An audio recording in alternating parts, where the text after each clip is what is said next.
मंडी जिला के जोगिंद्रनगर में निजी बसों की हड़ताल दो फाड़ हो गई है। शुक्रवार सुबह जिला कांगड़ा की बड़ी निजी बस संचालक ने हड़ताल से किनारा कर सवारियों को अपने गंतव्य स्थान तक पहुंचाना शुरू भी कर दिया।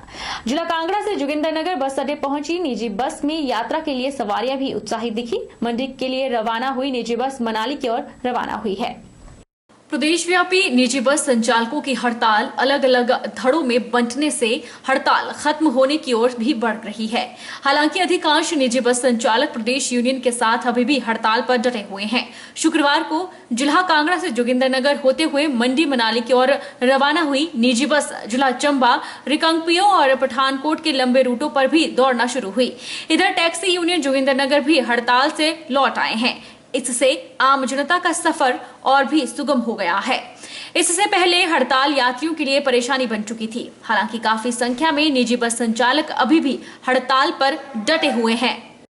कोरोना से जंग लड़ने में रामपुर और आसपास के इलाकों के लोग काफी सफल हुए हैं। एक साल में कोरोना से मरने वालों की संख्या 2% से कम है।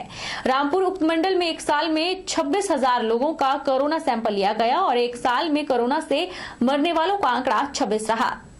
रामपुर और आसपास के इलाकों के लोग कोरोना से जंग लड़ने में काफी सफल हुए हैं। पिछले एक साल के भीतर 1450 लोग कोरोना संक्रमित हुए, जिसमें से 1220 लोगों ने कोरोना की जंग जीत ली है और अब 230 लोग कोरोना संक्रमित है।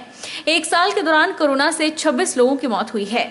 इसके बचाव के लिए लोगों ने सरकार द्वारा जारी एसओपी और बचाव पर ध्यान रखा है, जिससे संक्रमण तेजी से नहीं फैला। उधर एसडीएम रामपुर सुरेंद्र मोहन ने लोगों से अपील की है कि कोरोना की जंग लड़ने के लिए सरकार द्वारा जारी निर्देशों का कड़ाई से पालन करें।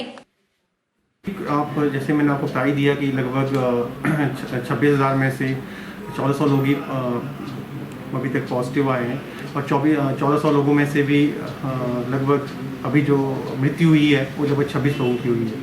बाकी लोग तो सारे ठीक हुए हैं, तो काफ़ी अच्छा रिकवरी रेट है ना। तो और आई थिंक लोगों ने भी काफ़ी सहयोग किया है। लोग भी इस बात को समझे हैं कि हमें जो कोरोना के दिशा निर्देशों की पूर्ण रूप से अनुपालना करनी है और लोगों ने अपना भरपूर सहयोग दिया। सीएमओ मंडी डॉक्टर देवेंद्र शर्मा के द्वारा शुक्रवार को जागरूकता वाहनों को हरी झंडी दी गई। जागरूकता वाहन जिला के 3 खंडों में लोगों को कोविड और विलेज सैनिटेशन के बारे में जागरूक करेंगे। शुक्रवार को जोनल अस्पताल मंडी से सीएमओ मंडी देवेंद्र कुमार शर्मा के द्वारा कोविड और विलेज सैनिटेशन से संबंधित जागरूकता पैदा करने के लिए जागरूकता वाहनों को हरी झंडी दी गई।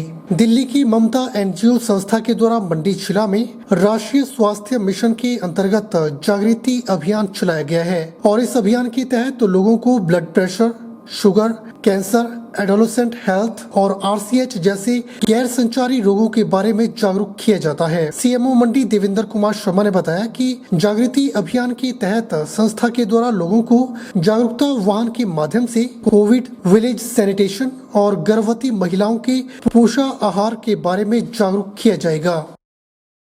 इस एनजीओ का एक प्रोजेक्ट यहाँ पर कार्यरत है, जागृति प्रोजेक्ट। इस प्रोजेक्ट के तहत जो गैर संचारी रोग हैं, नॉन कम्युनिकेबल डिजीज़, जैसे ब्लड प्रेशर, शुगर, कैंसर, इनके बारे में, एडोलसेंट हेल्थ के बारे में और RCH, reproductive and child health के बारे में काम किया जा रहा है और इसके संबंध में लोगों में जागरूकता पैदा की जाती है। अभी कोविड के सिनेरियो में ये संस्था कोविड संबंधित जागरूकता पैदा करने में भी काम कर रही है। हमारे 3 स्वास्थ्य खंडों में घूम कर कोरोना के बारे में जागरूकता और विलेज हेल्थ सैनिटेशन के बारे में जागरूकता और एंटीनेटल जो हमारी गर्भवती माताएं हैं, महिलाएं हैं, उनके बारे में स्वास्थ्य जागरूकता पैदा करेंगे। तो आज यहाँ से 3 गाड़ियों को फ्लैग ऑफ किया गया और जो ममता एनजीओ के जो संबंधित यहाँ पर वॉलंटियर्स थे, उनके साथ बैठकर चर्चा की गई। ग्राम पंचायत इंदौरा में स्थानीय लोग नालियों की साफ सफाई न होने के कारण गंदगी से तंग आ गए हैं। स्थानीय निवासी सुनीत सिंह कटोच ने बताया कि इंदौरा में लोक निर्माण विभाग द्वारा नालियों का निर्माण करवाया गया है। इन नालियों में इतनी गंदगी है कि उससे कभी भी गंभीर बीमारियां फैल सकती है। लोगों का कहना है कि सरकार कोरोना से निजात दिलाने के लिए लोगों को समझा रही है, लेकिन इन नालियों की गंदगी से कितनी बीमारियां फैलेंगी उसकी स्थानीय प्रशासन को कोई चिंता नहीं है। स्थानीय निवासियों ने बताया कि ग्राम पंचायत अपने स्तर पर हर महीने नालियों की साफ सफाई करवाती है और जितनी गंदगी यहां से निकलती है उसको ट्रैक्टर ट्राली में डालकर कहीं दूर फेंका जाता है। स्थानीय निवासी ने बताया कि ग्राम पंचायत इंदौरा बहुत बढ़िया कार्य कर रही है, पर आम जनता नालियों में गंदगी फेंकने से बाज नहीं आ रही। इससे हमें ये आ रही है, जो नालियाँ बनाई हैं इसने पीडब्ल्यूडी ने, इनके अंदर इतनी गंदगी है कि गवर्नमेंट तो बोलती है कोरोना कोरोना कोरोना, तो खुद ही फैलेगा कि इतनी गंदगी है, ना इनको कोई सफाई होती है ना इनका कुछ होता है इनका। आपने इसके बारे में कभी कोई शिकायत की है? हमने कोई शिकायत नहीं इसके बारे में अभी तक की है, मगर ये तो आप प्रेस रिपोर्टर में मिल गई यहाँ पे, हमने उनको दिखाया पहले कि ये देखो ये हालत है इनकी। तो आप क्या चाहते हैं सर सरकार से? हम सरकार से ये पंचायत से ये चाहते हैं कि ताकि इन नालियों की ठीक ठाक सफाई हो और इनको कहीं एक जगह गंदगी निकाल के कहीं दूर फेंकी जाएगी। हिमाचल प्रदेश सामान्य उद्योग निगम उपाध्यक्ष मनोहर धीमान ने एफसीआई द्वारा मंड क्षेत्र के किसानों की कनक की खरीद के लिए ठाकुरद्वारा में खोले गए खरीद केंद्र का निरीक्षण किया। उन्होंने खरीद केंद्र में जाकर विभाग के अधिकारियों और कर्मचारियों से भी बात की और खरीद केंद्र के बारे में कोई भी मुश्किल आने पर अपनी ओर से हर तरह का सहयोग देने की बात कही। मड क्षेत्र के किसान रोजाना अपनी हजारों क्विंटल कनक बेचने के लिए खरीद केंद्र में लेकर आ रहे हैं। खरीद केंद्र में इकट्ठे किसानों ने ठाकुरद्वारा में सरकारी खरीद केंद्र खोलने के लिए मुख्यमंत्री का और पूर्व विधायक मनोहर धीमान का आभार प्रकट किया। मनोहर धीमान ने बताया कि आगामी आने वाले धान के सीजन से पहले ही खरीद केंद्र खोल दिया जाएगा, ताकि समय रहते मड के किसान अपने क्षेत्र में ही खोले गए सरकारी खरीद केंद्र में अपनी फसल बेच सके। उन्होंने कहा कि जल्द ही मंड क्षेत्र में एक स्थायी अनाज मंडी खुलने जा रही है, जिसके लिए मंड क्षेत्र में जगहों का चयन किया जा रहा है। इंदौरा के बाड़ी गांव में आम के बागीचों में एक बेसहारा बछड़ा संदिग्ध हालत में पड़ा मिला। बछड़े पर किसी ने तेजधार हथियार से हमला किया था, जिस कारण वह गंभीर रूप से घायल था और उसके शरीर पर कीड़े पड़ना शुरू हो चुके थे। बछड़े की ऐसी हालत देखते हुए युवा सेवा संघ के प्रधान विवेक पठानिया और पत्रकार अखिल शर्मा ने मौके पर स्थानीय वेटनरी डॉक्टर को बुलाकर बछड़े का उपचार करवाया और बछड़े को नहलाकर कीड़े पड़ने वाली जगह पर दवाई लगाई गई। आज मैं अपने बगीचे में घूम रहा था तो किसी ने इस बछड़े को लवारिस यहाँ छोड़ दिया है, जिसको किसी ने बड़े ही बेरहमी से तेजधार हथियार के साथ इसकी पिछली वाली टांग पे मारा हुआ है और उसमें मसल कट हो गया, काफी इसकी लेग डैमेज हुई है पीछे से, और जिसकी वजह से ये उठ नहीं पा रहा और इसके पूरे शरीर में कीड़े पड़ गए हुए हैं। तो हमने इसके उपचार के लिए हमने यहाँ के लोकल जो वेटनरी डॉक्टर हैं मिस्टर रोहित, उनको बुलाया और इसका ट्रीटमेंट करवाया। इसको एंटीबायोटिक, पेन किलर जो भी इसको रिक्वायर्ड था वो दिलवाया। मेरी ये गुजारिश है, सबसे अपील है सब ग्रामवासियों से कि कृपया करके ऐसे कोई भी बछड़ा लवारिस ना छोड़ें। अगर आपको छोड़ना है तो कृपया करके गौशाला में प्रॉपर तरीके से इनको छोड़ें। बद्दी पुलिस की एसआईयू विंग ने सूरजपुर पंचायत के टिपरा गांव में एक खोखे से भारी मात्रा में अवैध शराब पकड़ी है।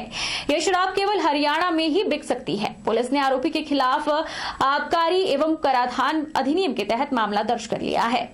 एसआईयू विंग के प्रभारी निर्मल कुमार के नेतृत्व में टीम ने टिपरा में मधाला निवासी जोगिंद्र शर्मा उर्फ डिम्पल के खोखे की तलाशी ली। पुलिस को यहां पर अवैध शराब के कारोबार की सूचना काफी समय से मिल रही थी। तलाशी के दौरान पुलिस को रंगीला संतरा मार्क हरियाणा की शराब की 300 बोतलें मिली है। इस शराब को हिमाचल में बेचने पर प्रतिबंध है। पुलिस ने जब शराब के बेचने का परमिट और लाइसेंस मांगा तो वह दिखाने में असमर्थ रहा, जिस पर पुलिस ने शराब को कब्जे में लेने के बाद आरोपी के खिलाफ आबकारी एवं कराधान अधिनियम के तहत मामला दर्ज कर लिया है। वहीं मामले की पुष्टि डीएसपी नवदीप सिंह ने की है। एसआईयू बद्दी ने आज 300 बोतल जो कि सेल फॉर हरियाणा है, वो एक जोगिंदर शर्मा नाम के आदमी हैं जो बरोटीवाला के रहने वाले हैं, वो उनसे वो जो शराब है वो एक खोखा है अल्ट्राटेक फार्मास्यूटिकल कंपनी के पास, वहाँ से बरामद की है। इसमें केस रजिस्टर किया गया 39(1)(a) में HP एक्साइज एक्ट में। कर्फ्यू प्रदेश सरकार ने लगा दिया है, लेकिन इस व्यवस्था से तहसील क्षेत्र लड़भड़ोल के व्यापारी खुश नजर नहीं आ रहे हैं। व्यापारियों ने सरकार से मांग की है कि सरकार को कोरोना कर्फ्यू न लगाकर संपूर्ण लॉकडाउन लगाना चाहिए था, ताकि इस बढ़ते कोरोना को कम किया जा सके। ने जो किया होना ठीक ही किया होना। वैसे तो मेरे हिसाब से तो संपूर्ण लॉकडाउन ही होना चाहिए था। 2-3 घंटे की राहत मिलनी चाहिए थी लोगों को, उसके बाद संपूर्ण रूप से बंद होना चाहिए। बाकी अभी बाजार में कई लोग तो कोरोना पॉजिटिव होने के बाद दुकान खोल के बैठे हुए हैं, उनके बारे में प्रशासन क्या सोच रहा है इसके बारे में? सरकार ने जो एक 10 दिन का जो कर्फ्यू का जो घोषणा की है, तो ये जो है वो अगर संपूर्ण तरीके से लॉकडाउन जो है वो होता, सभी दुकानें, जितना भी जो करियाने की दुकानें हैं, दूसरी दुकानें जो है वो बंद होती, तो इससे जो है वो ये जो कोरोना की जो चेन जो फैली हुई है उसको टूटने में मदद मिलती। हाल ही जो अभी संपूर्ण लॉकडाउन के बारे में सरकार ने कुछ बंदिशें लगाई हैं और कुछ दुकानें खुली और कुछ बंद करने की बात कही है, तो मैं समझता हूँ ये थोड़ा निर्णय इसमें सरकार को सोचना चाहिए। इसमें 10 दिन का कंप्लीट लॉकडाउन होना चाहिए था, ताकि ये जो कोरोना की चेन है ये सही मायने में टूटी और उसके बाद जो परिस्थितियां शायद अलग हो। बहरहाल बुलेटिन में इतना ही। आप देखते रहिए HP 24/7।